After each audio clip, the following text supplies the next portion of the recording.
My name is Cecil Fomby. I'm currently a member of the Pell City Board of Education. I serve as vice president on this board. Married to Gloria Fomby, have two kids, adults. Ashley Fomby, she's an employee at Durand Junior High School, and she also coaches the track and cross country team, a UAB grad.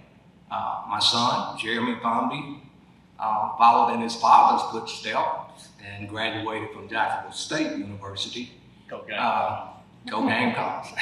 He's currently IT director for our company, Town and Country Ford, at the Pell City location. My wife, she's a 25-year employee here within the city. She's an insurance agent, works for Union State Insurance.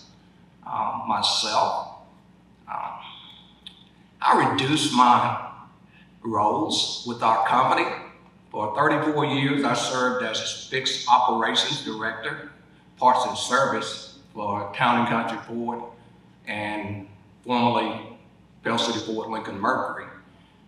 Now I consult for the company.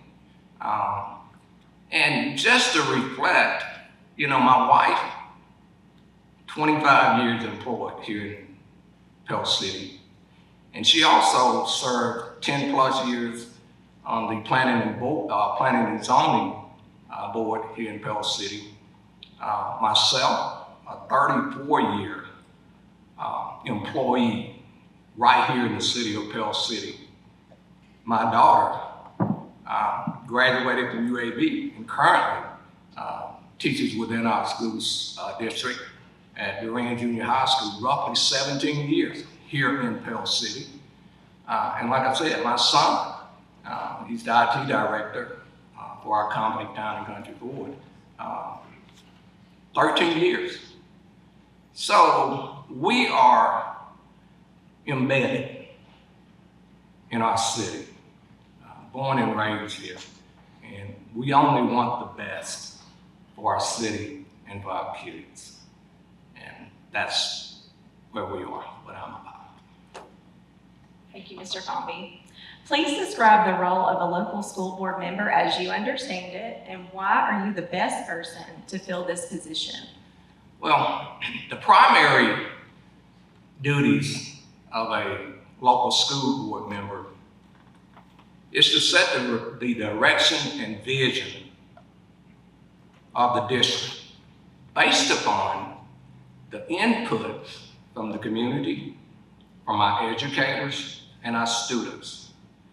The board is not the CEO of the school district. We are the governing body of the school district.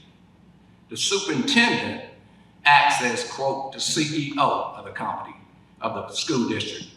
He manages the day-to-day operations of the school district. Having been on the board 2+ decades, having the leadership ability, honesty, integrity, dedication, and we'll pause on dedication. 2+ decades. We don't do it for the pay. We do it for the love of our kids. We look around, as I look around in the audience and on the panel here. We all come from different backgrounds. We are different. We all are unique. But I feel as if there's one thing, one common thread that each and every one of us share. That is that we want the best possible education for our kids in Pell City. So, having said that, I'm a team player. I have the experience, the education, the leadership abilities, the integrity, the honesty, the commitment. I possess all that. I've attended over 300 hours of board training with Alabama Association of School Boards. I'm currently a master certified board member with AASB. And I've had the opportunity to be in the presence of great facilitators that have shared visions, ideas, creativity with the local board members within our state. And it helps develop you as a board member. It also grounds you as a board member because you're able to see and hear what other board members, the challenges that they deal with in their school districts. And we're able, as board members, to bring those back home and tweak, adjust, and do things in a positive way to better our school system. I think I need to pause there. I can get long-winded, but that's where we are. Thank you. What are the most significant issues our school district is currently facing, and how would you propose the district address these challenges? I think that the primary challenges that before our school system and most school systems within our state is funding. We are currently operating on a $57.3 million budget for FY 2025.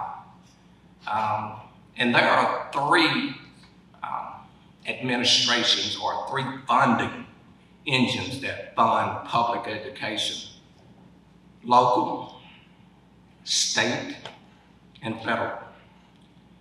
And what we find out is that 61% of our FY 2025 budget comes from the state of Alabama.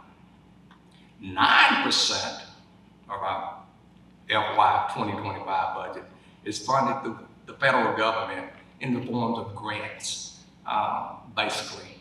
And then 16% of our current budget is being funded locally from our local administrators, city council, county commission, and others. So at the end of the 2025 legislative session, there were some changes that were voted upon and that was approved by our legislators. One of those that I would like to focus on has to do with technology and the Pell City Board of Education, based upon this legislative action, we will be receiving about $4.3 million that will go in the direction of technology, which is very important in the world that we live in and the society that we live in today. However, those funds would not be made available until January 1, 2026. Those funds are specifically earmarked for certain things. And that's the only thing that you can do is what you can spend those funds on. It's what they're earmarked for. One of those earmarked items is the insurance on our schools. We got 8 campuses.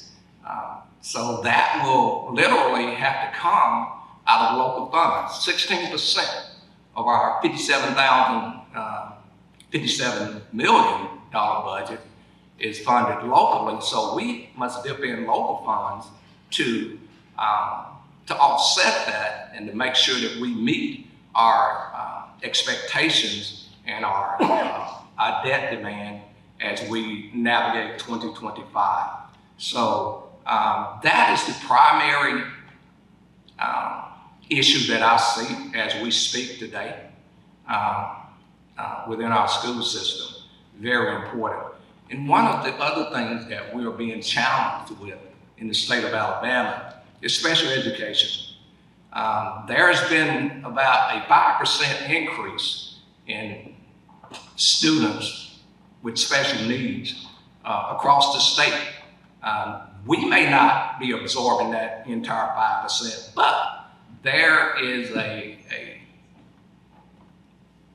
an increase in special education students within not only our district, but other districts throughout the state and throughout the country.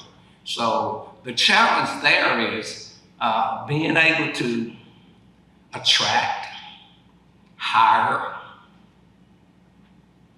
develop, and retain special education teachers. It's a challenge.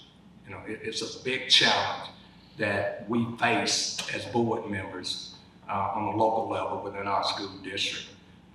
Those are the two most important things that I see that are before us as we speak.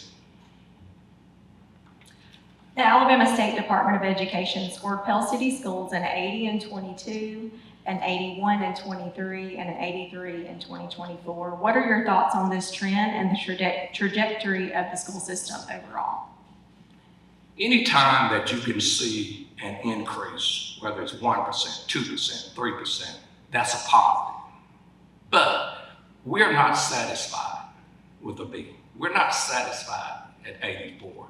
You know, our goal has been with this board and with our administrators, our teachers, and our faculty members, support staff, and even our students.